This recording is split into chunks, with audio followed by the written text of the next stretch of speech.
Nemesis, log number 2-66. I've never seen a lightsaber in person before. Was under the impression they were all lost or destroyed a while ago. Force is unheard of too these days. I thought it was long gone and had disappeared in time with the last Jedi and Sith, who never even existed in the first place, and just an archaic thing they talk about in children's stories.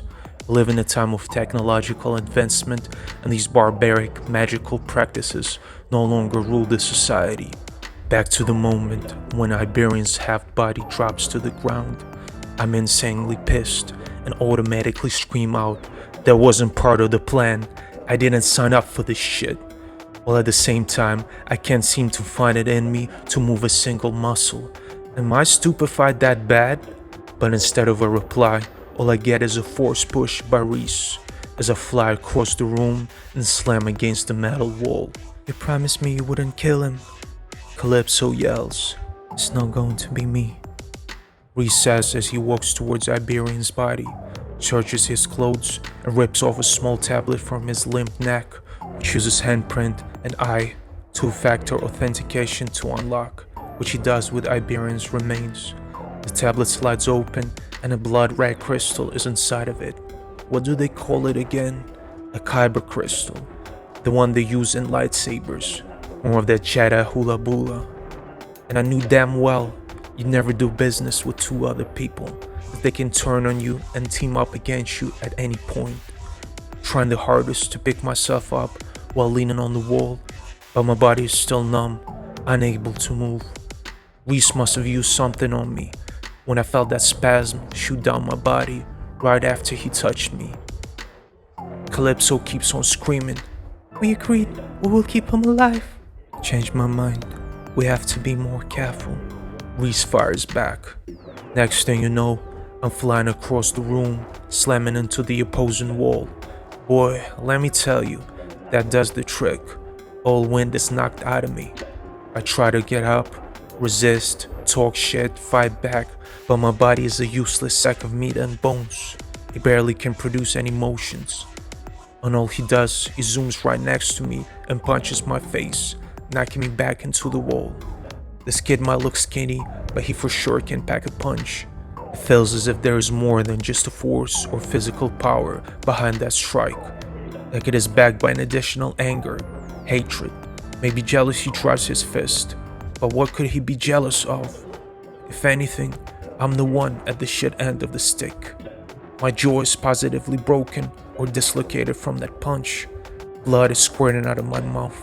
I'm going to install explosives at the door when casino workers realize that Iberian is missing and go looking for him. As they try to open this door, the whole chamber will explode, ensuring he can't escape. And after all the testing is done on the crime site afterwards, they will rule out that remains of two individuals were identified, Iberians and his assassins. Like I said, we have to be extra careful, Reese announces to Calypso. But you promised, Reese. Calypso desperately cries. Are those real tears, or she's a top-notch actress putting on waterworks for us? He tosses one of the guard uniforms to her and takes another one. The disguise will help them escape undetected, leave me to my doom. Before departing from Kino, they will also drop by the surveillance room and delete the footage where the three of us are seen, caught on cameras, as well as erase the logs of arrivals and departures at the port for those few hours we were there, wiping all the evidence that could point their way, leaving me the only one to blame for it all. Terrorism, vandalism, murder. Reese removes his garbs and I see the body of a predator, lean and shredded, but full of scars and burns. His skin looks sickly, dull faded color, as if all life and vitality was sucked out of red, just grayish ash. Here I notice a very peculiar thing, a symbol on the back of his neck, the same one Calypso has, in the same exact spot. 3 equilateral triangles conjoined where 2 triangles are sharing their sides with the third one.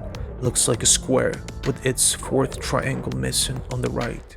The figure that reminds me of an hourglass with an extra line on the left side, and this whole shape in the middle is surrounded by a circle. And then it dawns on me, These two are somehow related. Prior to the first Bizarre game, that must have been all smoke and mirrors. They've been grooming me to become a scapegoat from the get-go. There are no coincidences. Everything was thought out and planned from the start. They finished changing, and before I can say something in protest, a piece of metal is flying towards me, wraps around my neck, nearly asphyxiating me, keeping me pinned to the wall.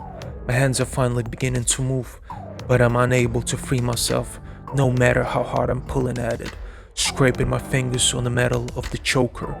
Just wanted to make sure you're not going to pull a fast one on us, Judo Morales.